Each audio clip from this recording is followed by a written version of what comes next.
Hello बच्चों, good evening. क्या हाल है? तो बताओ फिर, हैं सेंटेंस भर रहे हैं। कैसा रहा आज का दिन? पहले ये बताओ, बढ़िया बताओ, अपनी हाल चाल बताओ। सब बढ़िया, सब स्वस्थ हैं, सब मस्त हैं भला?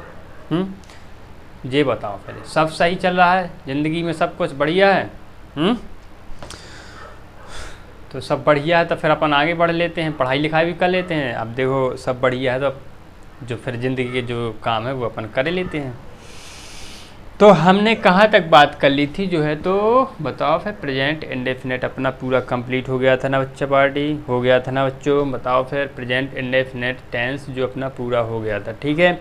तो इसके सेंटेंस बन रहे हैं ना, बन रहे होंगे ना आसानी से, ठीक है ना। धीरे धीरे करके अपने ख़त्म किया, धीरे धीरे करके सेंटेंस भी बनाते रहना है रोज़, ठीक है। तो अब हम बात करते हैं जो आज का हमारी वीडियो होने वाली है। आज हम बात करेंगे नेक्स्ट टेंस की, मतलब प्रेजेंट कॉन्टिन्यूअस टेंस, ठीक है। आज हम बात करेंगे किसकी? प्रेजेंट कॉन्टिन्यूअस टेंस की। हिंदी में इसको बोलते हैं चालू वर्तमान काल। देखो, प्रेजेंट मीन्स वर्तमान होता, टेंस मीन्स काल होता, कॉन्टिन्यूअस मीन्स चालू, ठीक है। तो चालू वर्तमान काल के बारे में बात करेंगे। तो देखो, कॉन्टिन्यूअस किससे बना है अपना? कॉन्टिन्यू से, ठीक है। मतलब इसमें क्या होता है? निरंतर। कॉन्टिन्यूअस क्या होता है? निरंतर, अनवरत रूप से चलना, बिना रोके, मतलब कि चलते रहना, चलते रहना, चलते रहना। तो इसमें जो सेंटेंस आएंगे तो ऐसा रहेगा, इसमें काम पूरा नहीं होगा तो काम इसमें क्या रहेगा? चलता रहेगा, एकदम चलता रहेगा कि वो ऐसा कर रहा है, वो ऐसा कर रही है, वो ऐसा कर रहा, मतलब इसमें काम पूरा नहीं मिलेगा, ठीक है। ठीक है, तो इसमें जो होगा तो प्रोसेस में होगा, प्रगति पे रहेगा हर चीज़। तो सेंटेंस भी मिलेगा, कोई सेंटेंस भी अपन को इस टेंस का मिलेगा तो ऐसा रहेगा कि प्रगति में मिलेगा अपन को, कि कंप्लीट कुछ नहीं मिलेगा इसमें, ठीक है। तो क्योंकि इस टेंस का मतलब ही है कि कॉन्टिन्यूअस, मतलब कि चालू निरंतर चलने वाला सेंटेंस है ये वाला, टेंस है, ठीक है। तो आप बात करते हैं अपने प्रेजेंट कॉन्टिन्यूअस टेंस की, चालू वर्तमान काल की, ठीक है। तो देखो बच्चों, हमने प्रेजेंट इंडेफिनेट जब पढ़ाया था तो हमने बताई थी भाई, पहचान बताई थी उसकी कि भाई मेन पहचान क्या है। सेंटेंस अपन आ गया तो कैसे अपन डिसाइड करेंगे, कैसे पहचानेंगे कि ये भाई किस टेंस का जो है तो सेंटेंस है। ये सारी चीज़ें हमने बात कर ली हैं, है ना, बहुत ही अच्छे से बात की थी।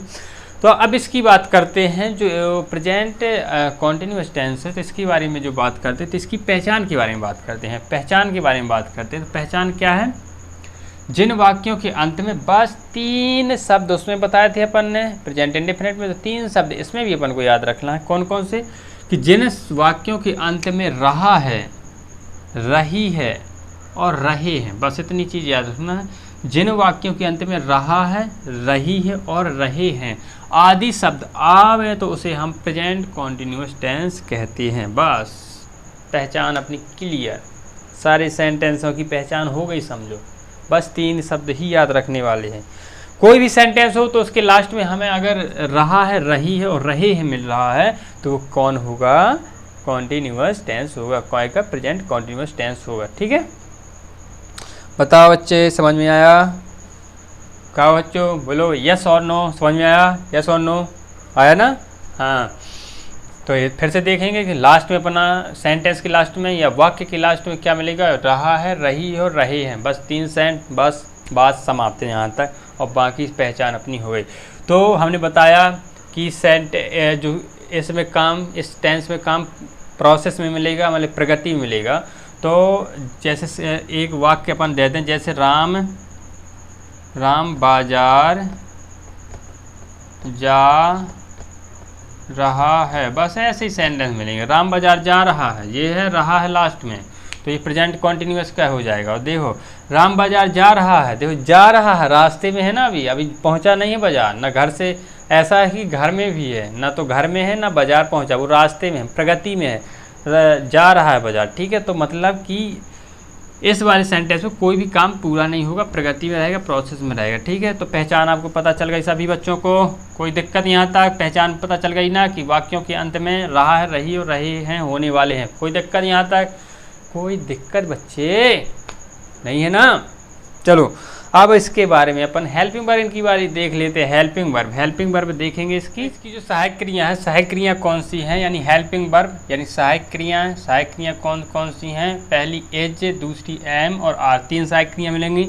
एज, एम, आर सहायक क्रिया प्रेजेंट कॉन्टिन्यूअस टेंस की सहायक क्रिया कौन सी है, एज, एम, आर, बिल्कुल याद रखो हाथ पे, is, am, are, is, am, are 3 सहायक क्रिया मिलेंगी किसकी, प्रेजेंट कॉन्टिन्यूअस टेंस की। अब इनका उपयोग देख लेते हैं कि एज का प्रयोग कहाँ करते हैं। एज का प्रयोग कहाँ करते हैं, तो ही, सी, इट, नेम। देखो ही आ जाए, सी आ जाए, जे किसके लिए किया जाता है, मेल, यानी पुरुषों के लिए ही का प्रयोग किया जाता है और महिलाओं के लिए सी का प्रयोग किया जाता है, ठीक है। और इट निर्जीव वस्तुओं के लिए आ जाएगा, और नेम किसी भी वस्तु, किसी भी लोगों का, सजीव का नाम हो, किसी भी जीव जंतु, किसी भी मनुष्य का, यानी मनुष्य का नाम हो, या सभी एक वचन कर्ताओं के साथ एज का प्रयोग किया जाता है। देखो एक वचन कर्ता होगा या सिंगुलर वो होगा, सब्जेक्ट होगा, तो उसके साथ हम एज का प्रयोग करेंगे, ठीक है। इसके साथ और भी याद रखेंगे, ही, सी, इट, नेम। देखो पहले जो अपन ने बात की थी ना भैया, बताओ जो पहले अपन ने बात की थी ही, सी, इट, नेम जो अपना निकल गया है, तो उसमें अपन एक वचनकर्ता के साथ उसमें प्रेजेंट इंडेफिनिट डू का प्रयोग करते थे ना। तो बस यहाँ एज का प्रयोग करना है, बस चीज़ें वही रहेंगी कि ही, सी, इट, नेम, क्योंकि एक वचन है ना, सब ही आ जाए वह, सी आ जाए, इट आ जाए, नेम आ जाए, तो ये सब एक वचन है, एवं सभी एक वचनकर्ताओं के साथ एज का प्रयोग किया जाता है।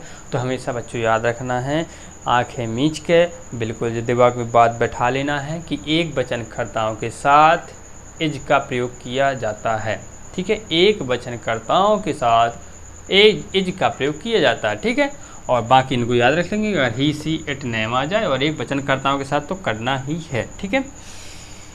तो ये हो गया एज का प्रयोग। और उसके बाद एम का प्रयोग की बात करें, एम का प्रयोग कहाँ किया जाता है भाई, आई के साथ एम का प्रयोग किया जाता है। बस सेंटेंस में आई के साथ आएगा, अगर वाक्य दिया है, अगर सेंटेंस दिया है और उसका कर्ता क्या है, आई है, उसका कर्ता आई है, तो उसके साथ अपना सहायक क्रिया एम की प्रयोग हो जाएगी, ठीक है।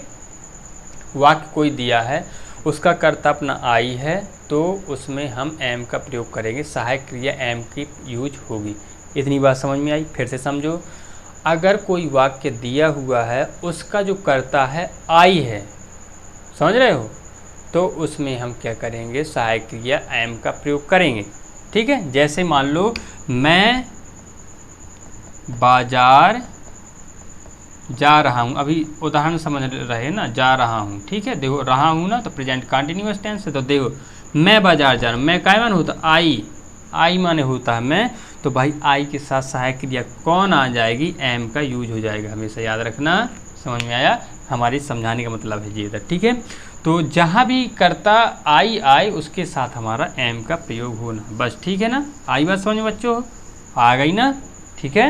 हाँ, और एक वचनकर्ताओं के साथ एच का प्रयोग, ही, सी, इट, नेम एवं सभी एक वचनकर्ताओं के साथ एज का प्रयोग किया जाता है, और आई के साथ हमेशा एम का प्रयोग किया जाता है। बस इतना याद रख लेना है, एक याद रख लेना है कि आई के साथ हमेशा एम का प्रयोग करना है, बस इतनी बात याद रखेंगे, ठीक है। इतनी बात समझ में आ गई ना।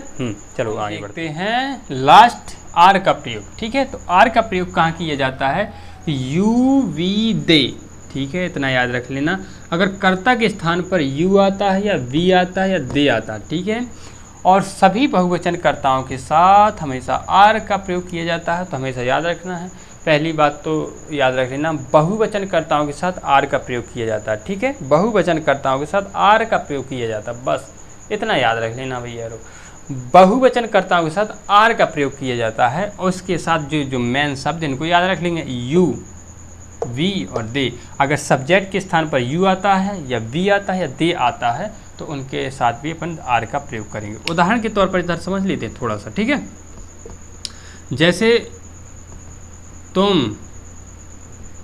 इसमें भी तुम बाजार जा रहे हो, देखो रहे हो लास्ट में है, रहे हो, ठीक है। तो ये क्या हो, प्रेजेंट कंटिन्यूअस, यहाँ तुम क्या है, वाई होता ना, तुम क्या माने होता है, यू मीन्स तुम होता है, ठीक है। तो भाई बता यू, ठीक है, तो इसके साथ सहायक क्रिया कौन आ जाएगी, आर की आ जाएगी, ठीक है। मतलब कर्ता यू है ना, तो इसकी सहायक क्रिया आ जाएगी कौन, आर आ जाएगी यू के साथ। ठीक है, आई बात समझ में। हमेशा पता है ना इतना बच्चा पार्टी की सहायक क्रिया किसके साथ लगती है, किसके साथ लगती है, बताओ बताओ, बोलो भैया, वहीं तो बोल दो। सहायक क्रिया सब्जेक्ट किस अनुसार लगती है ना, तो सहायक क्रिया सब्जेक्ट यहाँ क्या है यू, तो सहायक क्रिया कौन लग जाएगी, आर लग जाएगी। अब जैसे तुम की जगह हम लिख दो वह नहीं, जैसे वे बाजार जा रहे हैं। ठीक है, वे बाजार जा रहे हैं, वे काय मान, वे मीन्स क्या होता है, दे, तो दे हो, दे के साथ हमेशा किसका यूज किया जाता है, आर का प्रयोग किया जाता है। और ये बहुवचन है ना दे, सिंपल सी बात लग रही है ना भैया, आर बहुवचन के साथ आर का प्रयोग किया जाता है, और दे क्या है, बहुवचन है ना दे। अब देखो,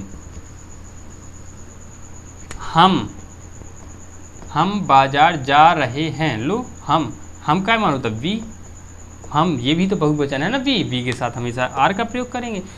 बस सीधी सी बात है भाई, बहुवचनकर्ताओं के साथ आर का प्रयोग किया जाता है, एक वचनकर्ताओं के साथ एच का प्रयोग किया जाता है, और सिंगल आई के साथ अगर कर्ता अपना आई आता है तो उसके साथ हम एम का प्रयोग करते हैं, सीधी सी बात है।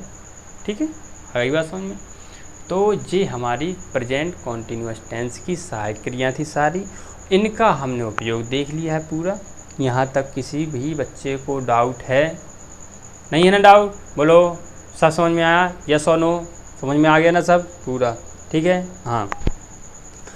तो अब हम बात कर लेते हैं, देखो इसकी सारे बेसिक चीज़ हो गई। अब हम बात करेंगे जो होता है एक सेंटेंस की बात करेंगे, सिंपल सेंटेंस की बात करेंगे। ठीक है, तो भाई आज की वीडियो यहीं तक। तो आज अपन ने बेसिक जानकारी पूरी कर ली है, कल से अपन सेंटेंस इसके चालू करना है, सिंपल सेंटेंस कल पढ़ेंगे, और फिर जो भी आएगा तो वो सब पढ़ते चलेंगे। ठीक है, तो आज का वीडियो यहीं तक। अगर वीडियो पसंद आया तो दोस्तों को शेयर, वीडियो को लाइक और चैनल को सब्सक्राइब करना ना भूलो, और बेसिक से इंग्लिश अपनी इम्प्रूव करो और सीखो और दूसरों को सिखाओ। स्वस्थ रहो, मस्त रहो। जय हिंद, जय भारत।